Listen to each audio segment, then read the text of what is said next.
Покажу один способ, как с помощью мультиметра можно проверить емкости конденсаторов. Особенно это важно знать на конденсаторах, которые более старенькие и маркировка уже стерлась. И они рабочие, а их подобрать нужно точно.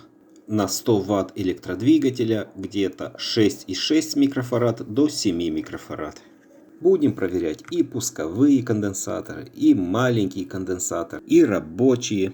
На конденсаторах указана погрешность плюс-минус 5%, но я встречал и 10%. Мультиметр переключим в режим измерения емкостей. Возьму конденсатор самый маленький, который у меня есть, на 1,5 микрофарада. Погрешность плюс-минус 5%. Кстати, не забываем, перед проверкой конденсатора его нужно разрядить. Мультиметр показывает на этом кондёре 1,4. Это нормально, допустимо. Тем более мультиметр у меня китайский, он не профессиональный и он тоже имеет погрешности. Следующий конденсатор возьму на 4 микрофарада. Мультиметр показывает 4,28, почти 4,3. Тоже нормально. Могу сказать, этот конденсатор стоял на водяном насосе, который сгорел благодаря этому конденсатору. А сейчас посмотрите, почему так случилось. А потому что конденсатор с дефектом. Он неисправен. Перейдем на другие конденсаторы, чуть-чуть покрупнее. Возьму один на 15 микрофарад. Как обычно, разрежу и измеряем.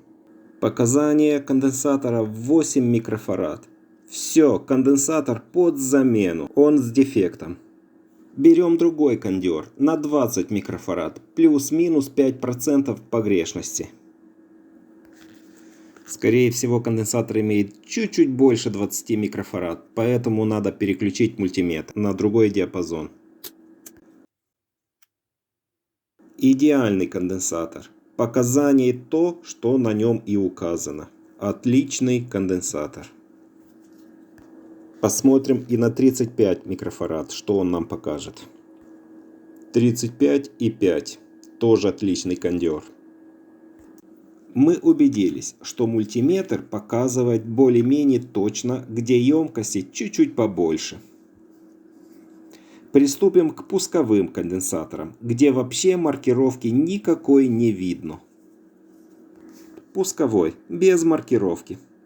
И сразу же мы проверяем, какую емкость он имеет. Я, скорее всего, думаю, он должен иметь 55 микрофарад. Хоть мультиметр показывает 57. Попробуем измерить такой конденсатор, на котором этот прибор не рассчитан его измерять. 470 микрофарад. А диапазон мультиметра до 200 микрофарад. Мультиметр сразу же обнаружил, что этот конденсатор ему не по зубам. Перейдем на старые конденсаторы. На них ничего не видно, никакой маркировки.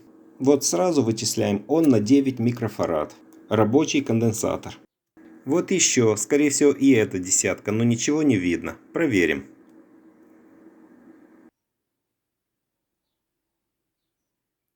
Вот еще один. На нем промаркировано 10 микрофарад. Давайте посмотрим и тут, что покажет мультиметр. 9,8. Отличный конденсатор. Вот таким способом я проверяю микрофарады у конденсаторов. Так как эти конденсаторы не работают в высокочастотной цепи, я обойдусь и без ESR метра. Удачи всем!